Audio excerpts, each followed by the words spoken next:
there, welcome to our podcast, Africa to the World, where we tell African stories that transform people's lives and bring us together as African people. I am Yvonne. And I'm Shami.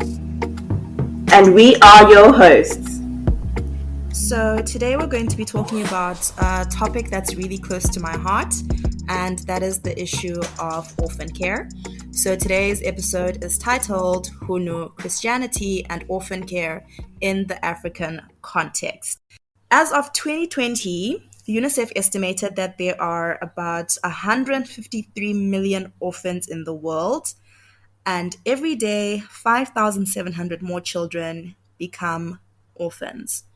Looking at Africa, we've got about 39 million orphaned children. And then if we bring it down to Zimbabwe, where we currently have about 5.6 million children, 1.3 million of them are orphaned. So when we're talking about orphaned, we are talking about either single or double orphans, which means either one of the parents have died or both parents have died. And the statistics that really hit my heart, and it hit hard, was that we have in Zimbabwe about 48,000 child-headed households housing approximately 100,000 children.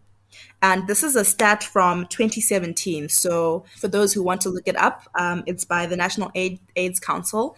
And we will put that link in the description box if you want to have a read.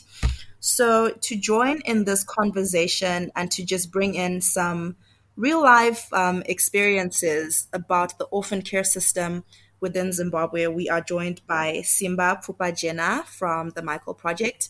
And Simba's just going to introduce himself, tell us a little bit about what he does and his interest in being a part of this conversation. And then we will go from there. So Simba, over to you. Thanks, guys. It's always a tricky one, trying to summarize what it is that we do. So we're at an event with my wife, who we work with in the same space yesterday, and also trying to come up with some sort of snappy summary. So we've kind of settled on this one, that we advocate for family-based interventions for children in need of care. So hopefully I'll be able to remember that throughout the rest of my life, because I think that sums it up quite nicely. So the Micro Project is where we are doing all of our work through. And being adoptive parents ourselves with my wife, we had benefited from the work that the Micro Project does about 8 or 9 years ago, when we were searching just to find out from a Zim context whether it was possible, how to go about it.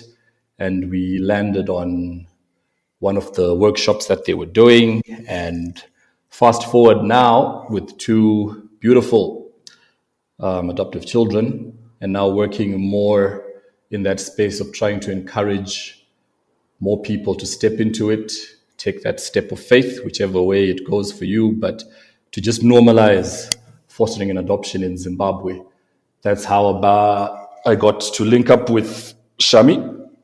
There's a workshop that we are presently doing called the Connection course, which we offer people that are interested in being part of the healing journey that children that have suffered trauma are going on. And if you know anything about children that are coming from a hard place and are transitioning into a family, their trauma sort of stories or incidences are a bit higher than the normal child. Not to say that in Via the child doesn't have episodes, but that's how I've met Shami. And she told me that she had met an interesting character, and they had started a podcast. And I was really intrigued when the invitation to be part of the podcast then came. I think Shami will remember the emojis that followed, because the headline was all to do with African context and whatever. And I thought, African context? I don't know what, maybe a few gifts thrown in there. I didn't feel prepared at all. Then I thought, but whatever context is going to be, and we're not necessarily coming in and speaking in the authoritative sort of thing. It's just an opportunity to share what I've been exposed to in the past 5 or so years, maybe stretching back to the 9, whereas we became adopted parents. And being African, I guess that qualifies me as well. So I've seen some stuff, experienced some stuff, and that's why I'm here. Great. I'm excited to pick your brain, Simba. So we're going to dive right in. And you mentioned family-based interventions. What is that?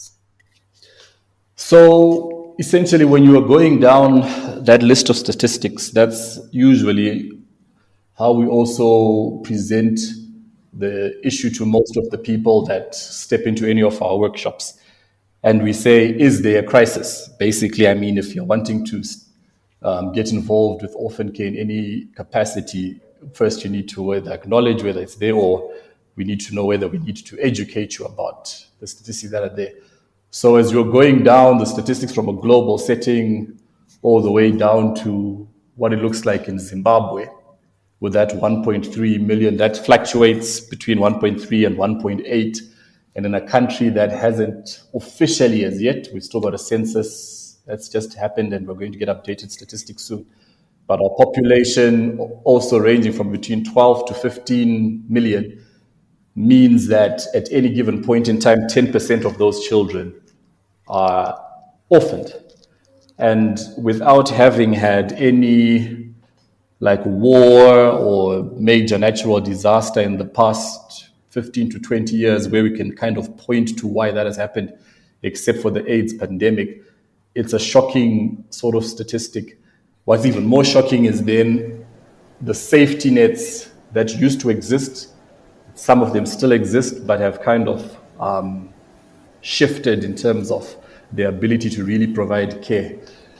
So when we're talking about family-based interventions, it's basically wanting to reset what we believe God has always intended for children, that they belong in families. The present setup will have a lot of institutions being thrown into the mix to try and cope, as unfortunately the family dynamic being the first point of reference has kind of been eroded for various reasons, which I'm sure we'll get into a bit later on. But when we then got into this work, we then realized that as much as the orphanages or any other transitional institution would probably still need to play a part, what we are aiming for without a shadow of a doubt now is to make sure that we transition children as swiftly and as safely as possible into a family-based environment, because for us that's where children belong, and that is actually, the science backs it up, that is also where they thrive. And not just any family, but a forever family where they feel they belong, and where that family also feels that this child should belong. So based on what you were saying, Simba, about you and the organization trying to bring the children into a place called a home, where it is originally been God's idea of us bringing children into a family, into a place of belonging. What would you say when we are talking about the concept of Hunhu, and how Hunhu then entails in what you are doing as a Christian organization? What does that look like? If you can just paint a picture of us saying Hunhu, trying to bring someone into a place of belonging, and what the church is doing and what your organization is doing, and the vision of it going forward. I think the overlaps are there, kind of always been there, and are quite healthy in that regard.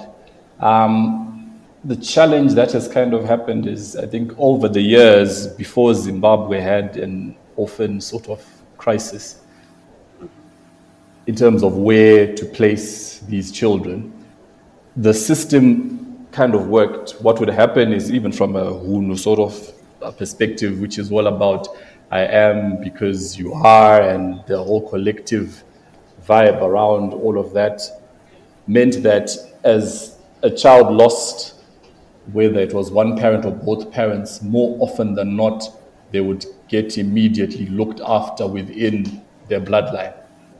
Yes. So that meant that whether you're a single or a double orphan, the parental care was sorted in some regard, whether it was your uncle or your aunt, someone from within your bloodline would sort that out. The few that would then fall away from that safety net, the community would also still kind of step in. And I've heard over the past that back in the day, the whole concept of Zundera Mambo, which was just people, whenever they would be harvesting, there would be a certain portion that they would dedicate towards like the collective care of people that would have been in need. So as a people, we've always had that ability to look after each other, look after our own. And that for me, when you then translate it even to within a Christian context, that's always the heart of God.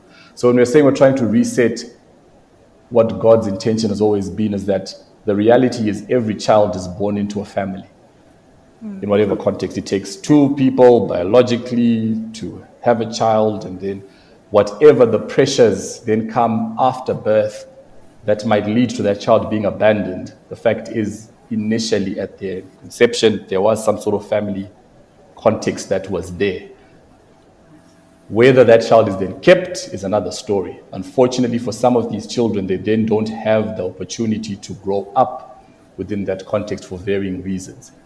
So as we are now trying to reawaken that part of us that's always been there, whether from within an African context or within God's design for children being in family, it's trying to get people to realize that as much as the stopgap measure back then was to, okay, whilst we're trying to figure things out for whatever reason, they are not able to stay within their bloodline.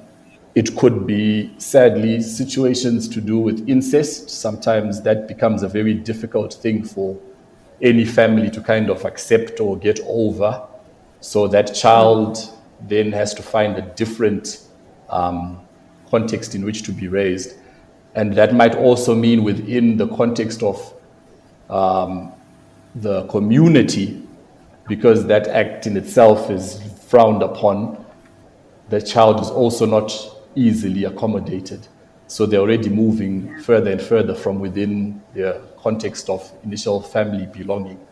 That's where I believe the context of the children's homes, the orphanages, would have started to come about. And a lot of it was the church stepping in, trying to be a safety net. And they did a really good role, played a very big role in that. Unfortunately, it then became a default rather than the last resort. So even when you look at the legislation within Zimbabwe, children's homes or orphanages are put as the last resort in terms of where the government would ordinarily try and place children that are in need of care. So just to circle back to the question, how we see our work and the work of the African context, still a lot of overlaps, but a lot of pressures, partly to do with income, have then meant that even families that do want to keep a link with their biological relations are now struggling to do so. So some of them even volunteer their children into their system because they are sadly aware that they are not able in the present circumstances to provide the care and nurture that a child requires. You've managed to answer my question, but I just want to follow up with something on that, Simba. What is the church? What is the role of the church in your organization, and what strides have you taken to maybe demystify myths like, the normal, I can't say the normal, but the popular myth that goes around is that taking in a child who's not from your bloodline brings in issues zengozi into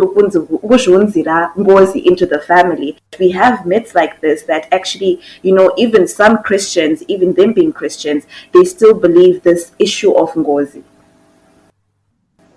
The way the Michael Project is set up, being a ministry within River of Life Church, we definitely encounter that line of thinking quite a lot. And I guess that then just points to the fact that many of us would have crossed the line of faith, but even before we'd crossed the line of faith, a lot of norms had kind of been built into our belief system. So it's nothing that we look at and just want to be flippant about, because it would then need to be addressed even with the sensitivities required, because you're basically coming against, in some ways, a belief system that's already been built into someone, and then trying to get them to realize that when the Bible then speaks about we're a new creation, what does that look like? That certain things that were a part of us from before have been dealt with, and completely so, by choosing to have Jesus Christ as our Lord and Savior. And it's one thing to say it, but it's moments like this when you're then having these candid conversations with people, even as they are filling out their questionnaire forms, just so that we gauge where they stand on the issue. A lot of it then comes back to they are fine with it, they know they're saved and everything, but it's when they are now trying to bring in the child into the context of family, because we always encourage them to go find out what their immediate family is thinking about, because the last thing we want is for the couple who've adopted or fostering with the individual who's doing that to do it in isolation and not then have that really essential backing and support of family. Granted, there have been some situations where people have just felt that the call is strong enough for them to proceed in any regard, and then eventually the family has kind of come around. But that question of mchatu nzirama mepo kind of rears its head a lot of times. And the way we've started to navigate it, like I've alluded to, is to then ask the individual first and foremost where their belief line starts and ends.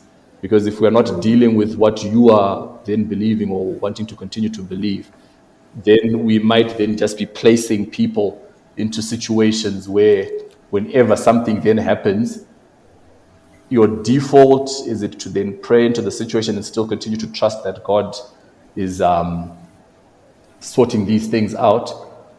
Or is it then to look at it and think, so the child is acting out and Roma mepwacho. So that's on the spiritual sort of front. We also had horror stories of still being within your bloodline, but not necessarily feeling that sense of belonging, because someone that, depending on when your parents passed on, that you're relating to as an uncle, babamkuru or babamnini, is now assuming still a fatherly role. But if they had or have their own children, the level of equating you to the same level is not always automatic. Some families are brilliant at it. You hardly ever see who belongs to which brother or sister. But for some, it becomes that point where holidays are gone on and my nephew is left behind because of that sort of technicality. So the sad part about the Hunhu element is that if there isn't proper buy-in, it can also play itself out more out of obligation than a real deep understanding of the role that it's supposed to play and the beauty in which it's helping these children to heal. So when I was not talking about the science that goes behind it, when we as the Michael Project are then bringing about these workshops, yes, we've dealt with the element of God is seeing us in a different light, and how do we become members of God's family? It's through adoption. So the adoption language is repeated several times within Christian context and within the Bible. And when people start to then go on this journey of adopting or fostering, they start to see how they've been incorporated into God's family in a different light. Because sometimes you can read those scriptures and just assume that adoption. And then maybe your worldview of adoption is more informed by what the media portrays, which is mostly championed by celebrities, and a lot of it is cross-cultural, which is still a beautiful thing. But if that's all you've got in terms of a reference point, then it becomes difficult also at times to see yourself in that space, because there isn't much in terms of representation.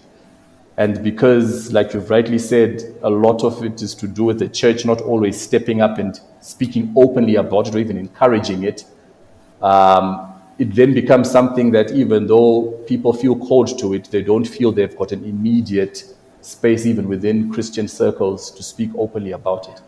So we're quite thankful that within a Michael Project being linked or being birthed out of a Christian sense, our church has then taken it upon themselves to also always profile it and then make it become a normal thing.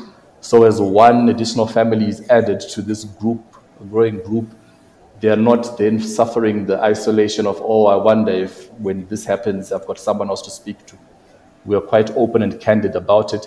And as we've started to go through that cycle as a group of people, and the church, other people that we also help that are from different churches have started to look at what we are doing and started to do similar things within that sort of space. So that's helped to demystify a lot of things. And hopefully, even as the children that are being taken in start to grow up and people start to see it being modeled, they will then start to be reinformed about what it is that they'd kind of held onto as a belief system that they'd grown up with. I really love the way that you broke it down, Simba. And I wanted to find out. You mentioned the kinship program. If you can just tell us a little bit about that program, what it means. So kinship care it's not necessarily a program that we as the Micro Project are running with. It's just in the many different ways, like the safety nets that I was speaking about. For children that are in need of care or family-based care. So kinship care is basically, any situation that arises that will see a child that's lost their primary caregivers and their parents being looked after by their kin. So that's where the kinship care element and dynamic comes from. So when we're speaking about Hunhu and Ubuntu and all of that, a lot of that plays into kinship care. But the dynamic that I was also then wanting to raise was to say, as much as that has helped to whittle down the children that are completely isolated and then don't have anywhere to go, because from that 1.3 million, the estimation is that at least half of those are still within kinship care, so they're being looked after within their bloodline, still being looked after by a relative or relatives as a collective. It then means that the ones that are then not in that safety net are far fewer. And at last count, I think there were just about over 120,000 that were in formally registered children's homes or orphanages. All right. But then when you then dig deeper into the children that are then in those orphanages, you then discover that close to 80% of them do have biological ties out there. It's now just a matter of finding out what the circumstances were and how we can get them reunified back into that kinship care. But the fact that there are still 80% of children that are not necessarily completely abandoned means that there's something that's not quite right within that kinship care aspect. So I'd initially thrown out the difficult circumstance of maybe incest being in the mix. And in situations like that, it is understandably difficult at times for relatives to step in and look after those children within a kinship context. But that's where we're saying if that is the situation that has arisen for a child that is in need of care, then the adoption and fostering or long-term fostering element should then be profiled in a higher sort of regard, so that these children then are not spending unnecessarily long periods of time within orphanages when they could either be reunified through kinship care or regain a family through adoption or fostering. Right. And Simba, I love the work that you guys as the Micro Project do, because it's not just about trying to encourage people about adoption, fostering, or this kinship care and raising awareness about that, but you also then take a very solid role in preparing people for the process and some of the issues that they might face. So as Simba said earlier, I met him through the Connection course, which I've been doing for the past, I think, 11 weeks now. And one of the things that came up in a couple of sessions is that the way that children with trauma present, to some, may appear like Mamebo Jeshua, or something that's more of a spiritual nature. And so if you're not educated about that, that's the first thing that you're going to think of, be it as a Christian or be it as an African who has whatever African religious system you're falling under. And so I think it's very important to have those conversations where we talk and come to realize, listen, a lot of these things, it's not necessarily kuti pane mamepo or there's something spiritual going on, but it's actually something to do with trauma, something to do with the way that this child's brain is now wired that is influencing some of this behavior. So if you can understand the root cause of it and deal with it appropriately, you will find that the journey, that fostering or that adoption journey becomes a lot smoother. So that was me just blurbing about one of the big takeaways that I've had from the connection course that I've been doing. And then you also talk about, Simba, how the family dynamic has been eroded. And for me, as a researcher, one of the things that I've found when talking to young people who've been in situations where either they've been orphaned or their parents were never together and they've just been bounced around from one family member to another, there's a lot of abuse that happens sometimes in those contexts. And so my question is like, where are we getting it wrong?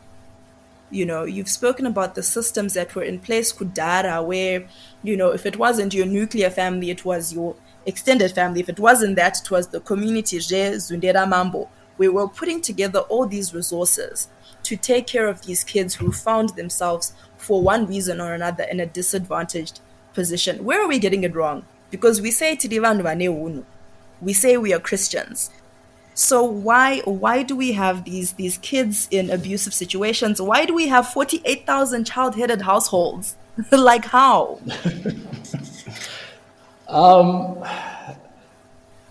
If I can just backtrack and thank you for the very beautiful blurb you've given about the connection course. Always good to get feedback about that. And then to your question in terms of where we're getting it wrong, I think a lot of it is there needs to be like genuine heart change in terms of how we see not only ourselves but even the next person. So we will come back even to the whole Hunhu and Ubuntu concept, and you look at it and on paper and even by definition, it's a brilliant thing that people want to get on board with. A lot of corporations will have it as part of our vision and thing. But it's one thing to say it and a completely different thing to actually outwork it. And I've come to a point where it's getting to a stage where I would rather you showed me than to keep just telling me about it.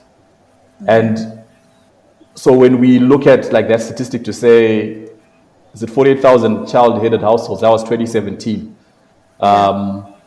When the next census statistics come through, we don't know. Yeah, there's a possibility that it could be more, it could be less. We're hoping it will be less, but still it means that in someone's community, we've started to normalize seeing children looking after children and taking a step back and saying, I will support you even though you're a 13-year-old looking after your sibling. I'll support you from a distance because either it's uncomfortable for me or it will cost me so much and it's just going to get messy. So for me to preserve my peace, at least you are doing something in that space, so it may be easier for me to just at arm's length kind of engage in that way. And I think even within a Christian context, that element of being quite self-centered still plays itself out. Because whether you are within the African context and dealing with Hunhu or the Christian context, the common denominator is Urimun. There's a human element that is still in that space. So I think what we've also noticed, so when we started on this journey of getting the congregation within a river of life sort of setting to step up and to start to play a role, what we presented to them was that there's a whole continuum of care. We were upfront and we said we do not expect, after all of this reinforming and reschooling and retooling and whatever, for people to step up the whole congregation and say, now we want to adopt or foster. Because we realized that was also then the system would kind of implode. Because what then needs to happen is that there also needs to be safety nets for those people, like a community that gathers around them. And then what we then said is, we're not saying one person needs to do absolutely everything, which also in certain Christian circles is what's happening, where the pastor is the one that people will still bring children to and say, since you are the one that's heading us, you should also be the one that looks after all of these children, which is not sustainable. So what we presented back to people is to say, look, low bar of entry, everyone can do at least one thing, not that one or a few people are doing absolutely everything. So your point of entry could have been to pray. Just pray regularly into the situations that are coming up for the micro project or for children in general that are in need of care. So when people start to think away from them and think more in line with what is in the best need and the best interest of this child, that starts to change our kind of selfish default tendencies. Because without that, it's human nature, sadly, to just think of what is it going to cost. And within the Christian circles, even when we're talking about the ones that eventually then stepped into the space of no, not only are we going to be praying or whatever, our engagement is to then get even more hands-on and immerse ourselves and open up our homes and invite these children in. We didn't then gloss over and make it a very romantic looking notion and, it's a great thing and kind of put halos on people's heads. We told them the truth. Some of these children, no, all of these children will have suffered trauma. Some of their behaviors initially, as they're still going on that journey to healing, will present, like you've said, Shami, as crazy thing. They will do some wacky things at times, and it's not that all of them will do it. And then we told them it's going to get messy. But we didn't tell them it was going to get messy so that we scared them off. We told them so that they had a proper context of it. But then still then linked it back with, from a Christian context, when it's being talked about that Jesus then forwent all of his heavenly privileges and aspects to come and get involved with the mess that is us in a human context and form on earth. That is the level to which he felt that we were worthy of that sacrifice. He could have also been at arm's length, just lobbying instructions and saying, this is how you guys are supposed to do it and things like that. But he felt it was necessary and important that he got immersed and showed the example that we are now taking to say, even as we have been adopted and are now looking to adopt, we are now looking at these children as ultimately completely worthy of needing the care and protection of a family. And even when it gets messy, just like we do with our own biological children, for those that have them, we might get to the point where, like, you know what, not everyone speaks about it, but it's like, I've had enough.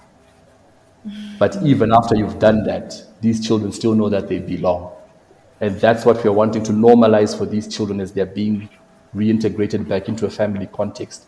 To say, as messy as it's going to get, if our reference point is always from a Christian context, that God did it for us, and he's still doing it for us on a daily basis, as messy as we still keep making things, even more so, we should step into these contexts for these children.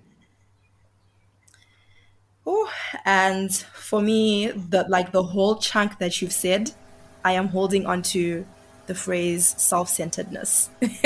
And I will admit, guys, even myself as a Christian, there's this stat that I read that my brother sent me some time back that was saying, if everyone who claims to be a Christian in the world, or if every professing Christian in the world was to sign up for adoption or was to attempt to adopt, there would be no kids left. Like, we'd have an excess of Christians who are waiting to adopt, And as much as Simba said, not everyone is called to adopt, guys. We're not saying that everyone is called to adopt. But I used to hold on to that that phrase and think, yeah, man, more Christians should adopt, more Christians should foster.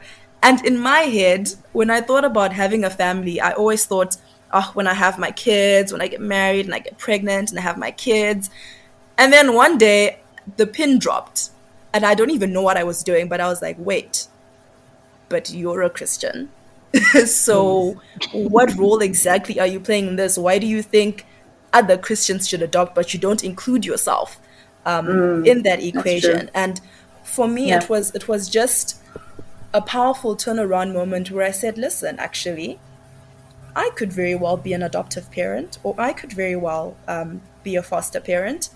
And I think a lot of the times as young people, we don't think about things like that. Or just as individuals, we don't think of ourselves in that case. We remove ourselves from being a potential answer to someone else's troubles. And Simba, I just want to hear from you.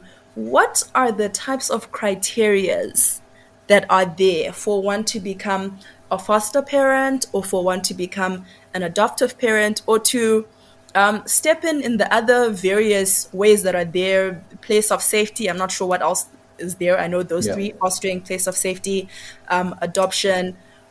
What is the criteria? Because I used to think I need to have a husband, I need to have this amazing, great paying job. But when I actually started doing the research, I realized that that's not actually what they look at. So could you share a little bit about that? Yeah. And again, I'll backtrack to your contribution. Your brother's take on that is absolutely what also motivates us to keep operating and kind of mobilizing the church to do as much as it can in this space, because we want to get to a space where we would rather have more registered or even better equipped families doing kinship care, or more registered placement options that are waiting for a child, than the other way around, which is the present circumstance where we've got a lot of children that are waiting for families. If we then tilt that around and get to that stage, then we would have arrived. Because also within a Zim context, even as the economy was tanking and industry was shutting down and things and putting different pressures on people, what was increasing, funny enough, were the number of churches. So when you go to people with that statistic of 1.3 million, it's kind of like, yeesh, what is happening? Do we need all of them type of thing? We're like, no. Like we've said, quite a number of them are being looked after within their kinship, their bloodline. It's now trying to make a plan for literally 100,000, maybe to 150,000 that are placed in institutions that we are saying that is not the best place for them to be in. So if we're saying 150,000 and we can estimate that there are definitely more than 1,000 churches, registered or not, within Zim, that then kind of breaks it down to say, if each church is now looking out for, can we have a plan in place for 100 children? Because we're saying that's what the math kind of looks like. And then also considering the fact that those that are in institutional care already have a relative to go to. It's just now doing the hard yards and being in the gap to try and reunify those children. That might then mean that of the 20% that are left, it's now saying of those 100 churches, can you not find 20 families within that church that can then look after the ones that are completely abandoned and don't have the option of then being reunified? When that mathematics is then presented to people, it then starts to look like, Shami looking at it and thinking, yes, I could be one of those 20. And then we need to then start mobilizing each other and getting each other to realize what is already available. And a lot of it is, just education. So you've already mentioned the three options that are available within a Zim legal framework. So the three options are: you can register as a place of safety, which is basically short-term emergency, usually placement for children that are transitioning either to a more long-term institutional care, or if the families, like we are hoping, are already available and have been vetted and are in waiting, that child then transitions as quickly and as swiftly as possible into a family-based situation. So that's place of safety, and that's typically from 1 day to a month. That's what the the law says and prescribes. So those are some scenarios where maybe a child has been removed from a toxic or very harmful situation, whether it's physical, sexual, or any other form of abuse. And whilst the authorities are trying to finalize that space, so it could be that they're transitioning from their parents or whoever was their caregiver, and they're trying to find other relatives first and foremost that they can go to. And they're just asking for that 1 day to 30 days sort of window. So you could register for that. And then there's the long-term fostering option, which is then from that month to 3 years.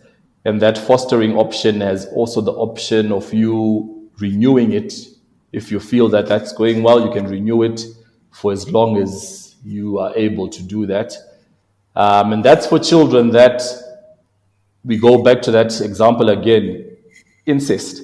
So they're not able to go back into that family. But interestingly enough, that family, more often than not, even when they're approached by the authorities to say, it's in the best interest of this child to find a family placement, but we can't give them a permanence of family through an adoptive sort of sense until you guys sign off parental rights and privileges. Whether it's now Hunhu going into overdrive, most families are not in the space of signing that away. Whether it's also being informed by Ndogu Ziunzirama Mepo, because now we are literally definitely saying Uyatichamuda. So they are aware that there's a bloodline link that's there, but because of the circumstances in which it happened, it's something that is difficult for them to step into. So those children typically still need family. So the fostering then becomes the option that's there because they are not adoptable. So you could sign up and be a long-term foster parent. So like I said, anything up to 3 years, and you've got the option of renewing that. And then the final one, which then gives the ultimate permanence, is also adoption. Adoption is different from the first two in that it is not reversible. It equates the child in exactly the same position as biological children. So things to do with inheritance and things like that automatically kick in. You also then have the option, if you want to take it up, of changing the child's name. So giving them your last name or even giving them a different first name. They get a new birth certificate and they continue with you forever and ever. And in terms of what is permissible, within a Zim context, you need to be obviously at least above the age of 18. I think it may have been changed to 21. But what they're basically trying to safeguard on that is you need to be an adult before they can place you with a child. The question that you had asked in terms of do I need to be super rich is no, but you need to have proven that you are able to look after a child, because the last thing that the authorities want to do is to take a child out of a harmful situation and place them again into another potentially harmful situation. So if you look at it, if the authorities were going to put such a high standard in terms of adoptive or fostering parents, then they would also, by law, by putting that template in place, have to start taking a lot of children out of like impoverished situation. And I'm saying impoverished in terms of comparing yourself to, I don't have a super high paying job. So if you've got a job and you're able to prove that you can look after yourself and look after another individual being a baby, that qualifies you. And in terms of legislation as well, unfortunately for now, single men are not allowed to adopt or foster or be a place of safety. I think it's to do with the dynamics that it's informed by a lot of child abuse, sadly, is still done by males. So until that kind of changes, or you can really prove your case otherwise, which is still not likely, I think, within a cultural context. The default is also that women are also more nurturing and are better placed to provide the essential care for children at those formative stages. So single women are allowed to, can qualify for all three options: place of safety, fostering, or adoption. What also needs to happen, unfortunately, is if you're a Zim national but you have been living out of the country for a number of years, it would be difficult, not impossible, but difficult for you to then get the full vetting, because they need to do home visit at some point. So if you're staying in Australia, that becomes difficult to do. But like I'm saying, again, not impossible, because then they would need to link up possibly with other institutions that side. What seems to work is for people that are domiciled within Zimbabwe. Then all the police clearances that you need to do for all three of these options can happen, and can happen swiftly. They're basically just going to do a background check to see that you haven't committed any crimes that are particularly linked with child safety. And then once that police clearance is done, you're able to approach the Department of Social Development with your paperwork. Your references usually need to be three of them: family member, someone that knows you in a social context, someone that knows you in a work context, or within your church context, that can speak to your character and your ability to also raise a child or look after a child. And those in general, in a snapshot, are the major elements that they're looking for. But as the micro project, we also run periodic workshops where we go through these things on a Saturday morning. The next one should be coming up in the first week of July, and we'll be able to send the final details of the exact dates of that. And this then gives you the opportunity to ask in more detail if you've got other questions, because we'll be there presenting what is there from a legal standpoint. Also touch base on some of the psychological issues that you'll probably encounter with the children that are coming into your space that have experienced trauma. And then we'll also then cap it off by taking you through the A to Z of what paperwork you need to have in place for you to qualify.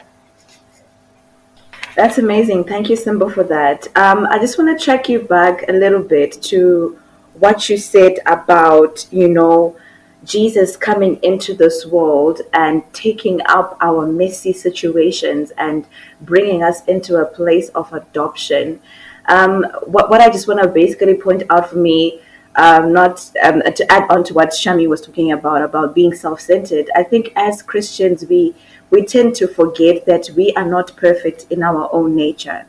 We were actually redeemed by Jesus. Jesus could have decided to say, no, I'm not going to redeem those people. I'm going to leave them, let them be, let them perish. But it was out of love that he realized that we were lost children ourselves, even though we have parents, even though we have homes that we can go back to. We were lost children who needed to come back into a place called home. So it's so surprising that we still are a bit standoffish about adoption. We're still a bit standoffish about understanding that it's about the bigger picture. It's not about the glossed up pictures, like you were saying, like what celebrities do. They do it for the gram, right? It's not about the gram. It's about understanding this child and seeing this child and bringing them into a place of belonging. Do you have the capacity to do that? Are you able to do it? Do you have room within yourself to accommodate someone else who's just not you? So on that, I just wanted to find out that, do you have any programs that you have in place that you are helping the children with trauma counseling to prepare them for the transition of being fostered or being adopted or being reunited with their families? Because like we rightfully highlighted, this child acting out from a place of trauma because the individuals in the situation cannot clearly see that this child is broken, and they don't know anything else other than what they are seeing, and they need to be rehabilitated in some form of a way. Yeah. So within the micro project, I may have mentioned it, but maybe not. We also do have a transitional home, and we are calling it now a transitional home and trying to distinguish it from orphanage, because we have thankfully been able to then position it in such a way that even as children are being placed in our space for our care, we don't then take a step back or through ignorance just assume that it's okay for them to then come in as a baby and get to the age of 18 and age out, which unfortunately is the harsh reality for quite a number of children that are placed into the system. So if an orphanage is not intentional about trying to figure out, even as the case notes are coming and the child's history is there in their files, whether that child is a candidate for fostering or a candidate for adoption or candidate for reunification with their family, what tends to happen is they stay in that space, and the assumption is that the government will at some point come back and reunify where it's possible. That doesn't always happen because of resource deficits. So it then also presents an opportunity, like we're saying, that in that whole continuum of care, your role could be that I am mobilizing resources that make it possible for these many, I think there are just about 120 registered children's homes, so that whatever the children's homes in your spaces are looking like, they are now capacitated, maybe even as far as having a registered social worker as part of the staff, and not just caregivers, but a registered social worker who's now actively looking out for how they can start that ball rolling in partnership with the Department of Social Development, so that the children are only coming into those institutions to transition again into a forever family situation. So because we've got a transitional home, we then interact with children that are in need of care. And how we've done it is that the connection course and all the elements of trust-based relational interventions have been made mandatory, in a sense, for all our caregivers. So as they interact with the children that are coming in, they're already equipping them and giving them things that are essential for their upbringing and transitioning back into ordinary society at whatever stage. So things like giving the child a voice become a way of life for all of the children that we interact with through our space. And even within our preschools, all of our teachers have also gone through these trainings. So our institutions are becoming more and more trauma-informed, which then informs how we relate to these children, which then means they stand a greater chance of being able to cope when they then integrate back into society. And because when we do our workshops, we're doing them not only for people that are fostering or adopting out of our transitional home Shalom.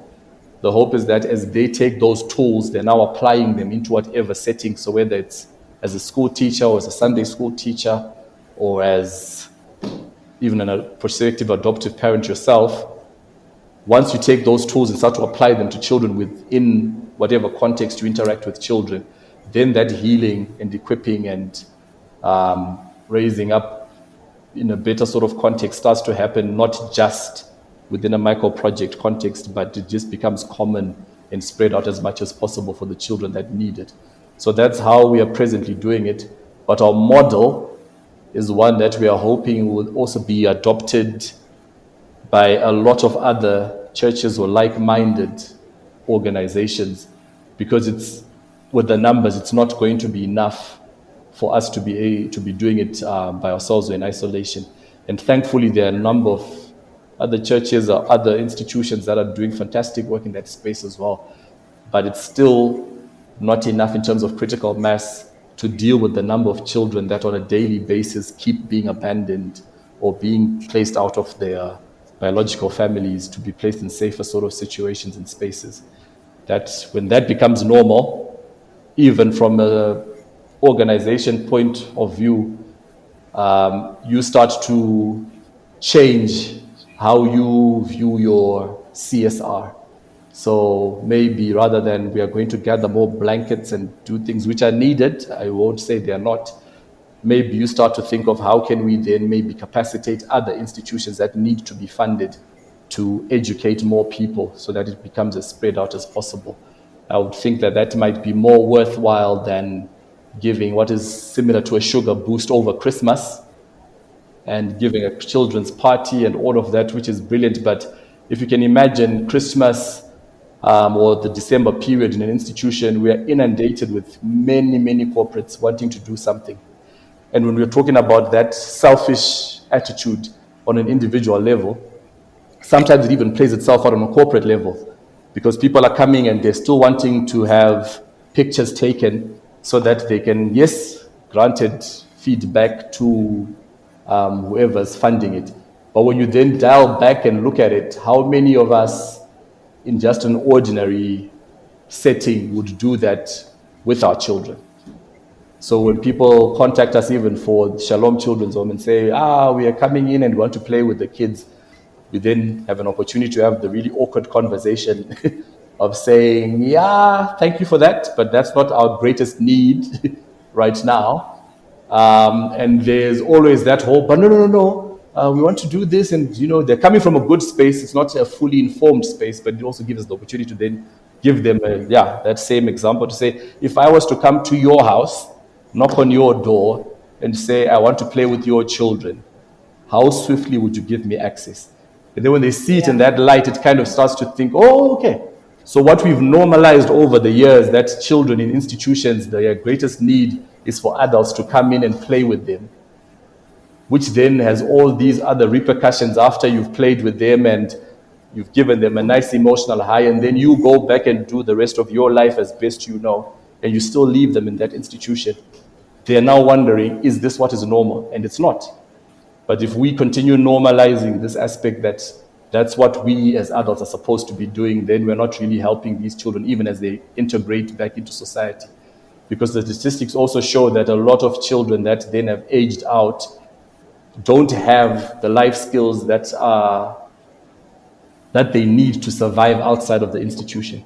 Because in institution, groceries are bought in bulk or are donated in bulk. So a lot of them don't even know that food is worked for. You get a salary and then you go and buy and you look after your family. A lot of them don't know that school is there because someone has paid school fees for you because your parent has done all of these things. And then we're releasing these people now as adults. Now they're 18. They don't necessarily look as cute as they were and are tugging at your heartstrings. But the majority of them still have the same issues of belonging that they're still suffering and still need to be addressed. And then we're asking them to operate in a workspace with other people that are sorted and they should know better. But we haven't taken the time to actually equip them accordingly. And institutions can only do so much. A lot of that equipping happens automatically without even needing much funding or interventions in family. So that's why we keep advocating for family-based interventions as much as possible and as organically as possible. Because, that's where just, ordinary life happens. Thank you for that, Simba. So what would you say to a young couple who wants to adopt, as you and your wife have already adopted? What kind of advice can you give to someone who's sitting on the edge of deciding whether to cross over and embrace this journey? Yeah.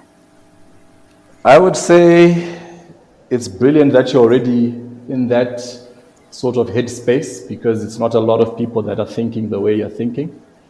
But I'd just like to then add to that to say, don't let it just be something that you're wanting to do out of compassion. Do as much research as you need to do. And some of that research might also then point to what your motivation is towards that. Because if it is still a quite self-centered motivation, sometimes we don't know why we're stepping into that space, and sometimes it's because we ourselves are needing to be healed. So we're now bringing this child into a space wanting to kind of be a band-aid. And that puts so much unnecessary pressure on the child that in themselves is needing to go on a journey of healing. So I'd say keep on that, whatever God would have awakened in you, whether it's a curiosity thing. Get as much information as you can. Thankfully now in the era that we live in, you can get plugged in and get a lot of stuff online. as and when we have workshops, please register and come through and get insights on that. Also, it gives you an opportunity to then get plugged into a growing community of people that have done it and are still doing it. And then you can better bounce off your anxieties and your desires and your emotions with people that have kind of already gone on that journey. And one of the examples we always give is that even within a Christian, or not even, just in general, people invest so much time in premarital counseling, because those that have been married have realized that if without doing that and asking some of those really tough and awkward questions initially, and you're not prepared, just because you've signed a marriage certificate doesn't mean you're now fully prepared for marriage. Yeah. So when you're now going for parenting courses, even before you've been placed with these children, because that was the reality for us before we'd even been placed with our daughter, we had started on the connection course. And initially it was looking really crazy because it was like, maybe we should start to take this once the child has been placed with us. But it was one of the best things that we did, because as some of the episodes started to play themselves out, we're not now frantically trying to flip through pages or trying to look at that YouTube video to figure it out. It was kind of like we'd been equipped as best we could at that moment, so things were not as chaotic as they could possibly have been. And it's not that you then get clued up once and you're already sorted. Scenarios will keep presenting themselves, but if you can keep yourself as equipped as possible and as trained as possible, that will help you and will best position you to also be the best sort of space that that child is going to come into and have a loving and forever family environment to grow up and be nurtured and to thrive and be everything that God had intended them to be within that safety net of what you and your partner are going to provide for them. Thank you so much for that. I think I'm truly inspired by what you said. It's really important to sit down, educate yourself, make sure you have the right amount of information and you're fully equipped before you embark on this journey, and that this child is not coming in to, soften your trauma or to make you feel better. So Simba, if people want to maybe donate or maybe help out, be it with whatever needs you have at that point in time with the Michael Project, how can they get in touch with you? Yeah. Right now, for just a landing sort of spot, and you can then get access to a lot of other content on what we're already doing and how we're operating. If I can just channel people to our Facebook page. So if you just type the Michael Project in that search option within Facebook, it will come up. You will know it as you're typing the Michael. You'll get a lot of different Michael, and you might even get a different the Michael Project because they're a similar name, but people doing different sort of work. But ours will have the logo of two children holding hands and just protective hands over them. It says the Michael Project, blue logo. That's the one that you want to be on. And on that, you'll then get access to all the other different things. But if you're then wanting to just have a different conversation a bit more directly, please then WhatsApp us. Our WhatsApp number 0783 171 824, 0783 171 824, and then we'll respond with whatever other inquiries you have.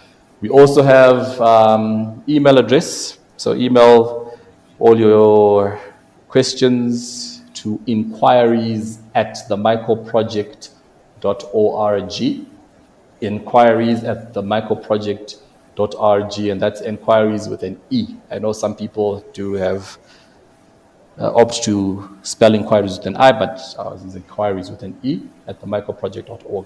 So that's how you can get a hold of us, and we are ready and waiting to engage with you.